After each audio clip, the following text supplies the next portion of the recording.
8 former death row inmates convicted of some of the most heinous murders in recent U.S. history have now been moved to America's most notorious Supermax prison in Colorado. The transfer marks Attorney General Pam Bondi's first major move to crack down on Biden's controversial clemency actions.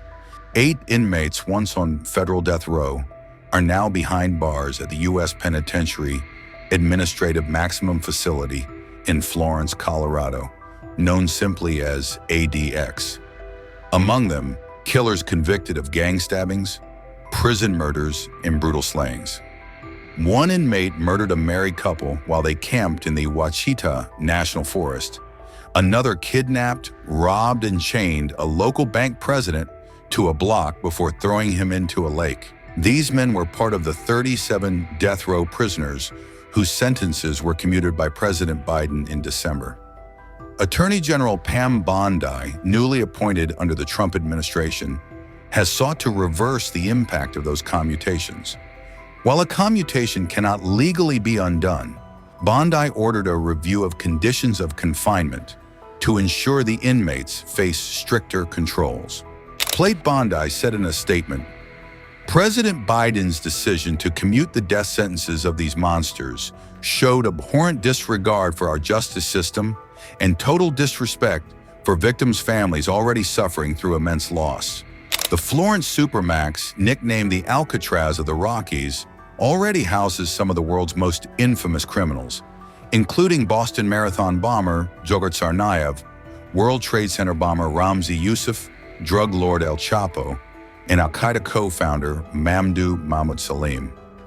By early next year, all 37 commuted death row inmates are expected to be transferred here, according to Justice Department officials. For victims' families, the move may not restore the death penalty, but it ensures those guilty of the nation's most egregious crimes will spend the rest of their lives inside America's toughest prison." He did not hate his opponents. He wanted the best for them. That's where I disagreed with Charlie. I hate my opponent, and I don't want the best for them. I'm sorry. I am sorry, Erica. But now Erica can talk to me and the whole group, and maybe they can convince me that that's not right, but I can't stand my opponent. Charlie's angry. Looking down, he's angry at me now.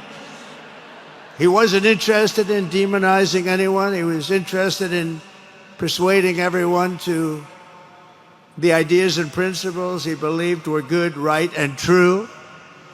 Before each appearance, he prayed these words: "God, use me for your will." Always said the same thing: use me for your will.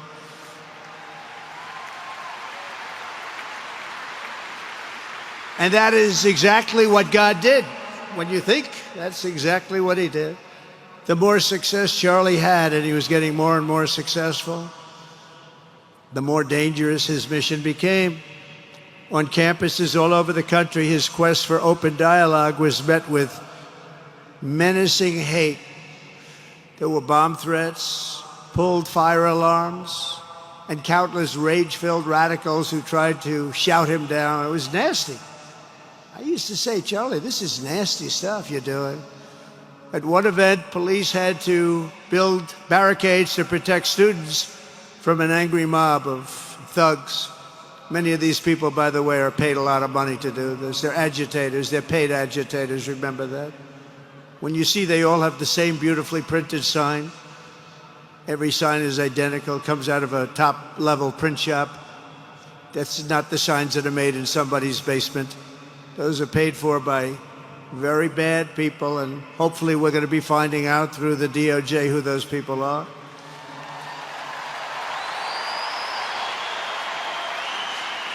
At another college, Antifa terrorists shattered windows, threw rocks, and tried to storm the building where Charlie was speaking.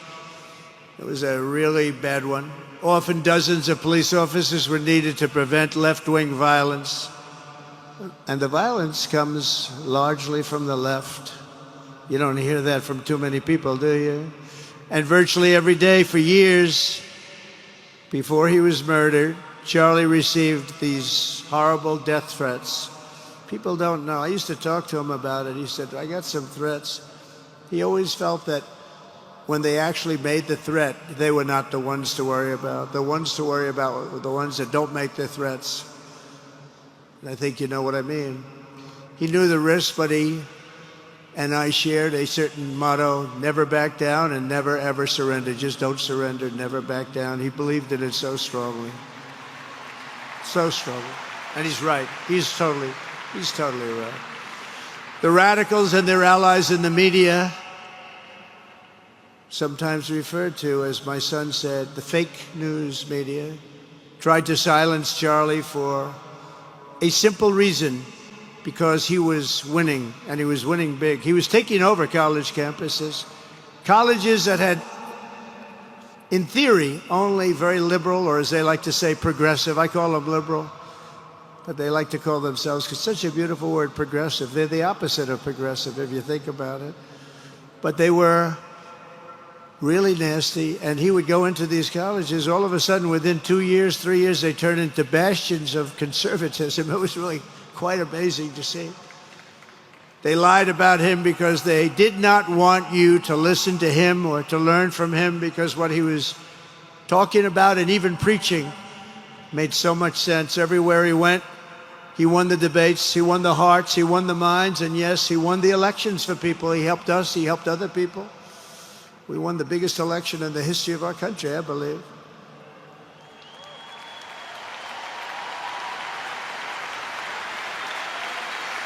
Charlie Kirk was without a doubt among the most influential figures in the most important election in the history of our country.